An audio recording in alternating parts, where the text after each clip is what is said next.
আলবেনিয়ার মন্ত্রিসভায় যোগ দিলেন এক নতুন সদস্য। তবে তিনি কোনো মানুষ নন, বরং কৃত্রিম বুদ্ধিমত্তা নির্ভর এক ভার্চুয়াল বট। এই এআই মন্ত্রীর নাম দিয়েলা, যার অর্থ আলবেনীয় ভাষায় সূর্য। রয়টার্সের প্রতিবেদনে জানানো হয়, বৃহস্পতিবার 12 সেপ্টেম্বর দেশটির প্রধানমন্ত্রী এদি রামা তার চতুর্থ মেয়াদের মন্ত্রিসভা ঘোষণা করেন। এ সময় তিনি বড়সড় এক চমক দেন। সরকারি ক্রয় ও টেন্ডার কার্যক্রম এখন থেকে সামলাবেন এই এআই মন্ত্রী দিয়েলা। সরকারি প্রকল্পে বেসরকারি প্রতিষ্ঠানকে দেওয়া সব টেন্ডার তিনি তত্ত্বাবধান ও অনুমোদন করবেন। প্রধানমন্ত্রী রামা জানান, দিয়েলা আলবেনিয়ার প্রথম মন্ত্রী যিনি শারীরিকভাবে উপস্থিত নন, সম্পূর্ণ ভার্চুয়ালি তৈরি। তিনি দাবি করেন, দিয়েলার নেতৃত্বে সরকারি টেন্ডার হবে শতভাগ দুর্নীতিমুক্ত। আলবেনিয়ায় দীর্ঘদিন ধরে সরকারি টেন্ডার দুর্নীতির অন্যতম বড় খাত হিসেবে পরিচিত। পাশাপাশি দেশটি আন্তর্জাতিকভাবে পরিচিত মাদক ও অস্ত্র পাচারকারী চক্রের অর্থ পাচারের কেন্দ্র হিসেবেও।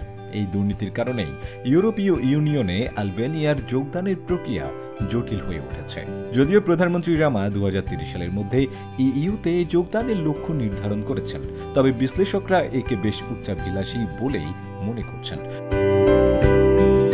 তবে প্রশ্ন রয়ে গেছে, দিয়েলা কি পুরোপুরি স্বাধীনভাবে কাজ করবেন নাকি মানবিক নজরদারির অধীনে থাকবেন? সরকার এ বিষয়ে কোনো স্পষ্ট তথ্য দেয়নি। ফলে অনেকের মনে শঙ্কা তৈরি হয়েছে, এই এআই মন্ত্রীকে প্রভাবিত করা বা হ্যাক করার সম্ভাবনা কতটা আছে। উল্লেখ্য, চলতি বছরের শুরুতে দিয়েলা প্রথম চালু হয়েছিল আলবেনিয়া প্ল্যাটফর্মে ভার্চুয়াল সহকারী হিসেবে। ঐতিহ্যবাহী আলবেনীয় পোশাকে সজ্জিত দিয়েলা তখন নাগরিক ও ব্যবসায়ীদের অনলাইনে বিভিন্ন নথি সংগ্রহের জটিলতা কমিয়ে দেয়, যা ব্যাপক প্রশংসা কুড়িয়েছিল। তবে সবাই কিন্তু এতটা আশাবাদী নন। সামাজিক মাধ্যমে অনেকে মজা করে মন্তব্য করেছেন। একজন ফেসবুক ব্যবহারকারী লিখেছেন, আলবেনিয়ায় একদিন দিয়েলাও দুর্নীতিগ্রস্ত হয়ে যাবেন। আরেকজনের রসিক মন্তব্য, চুরি আগের মতোই চলবে, শুধু এবার দোষ চাপানো হবে দিয়েলার উপর।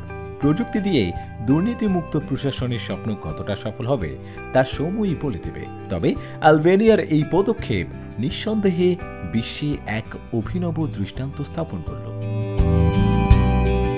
আজমাই নাজিম শায়রান, দৈনিক আওয়ার বাংলাদেশ।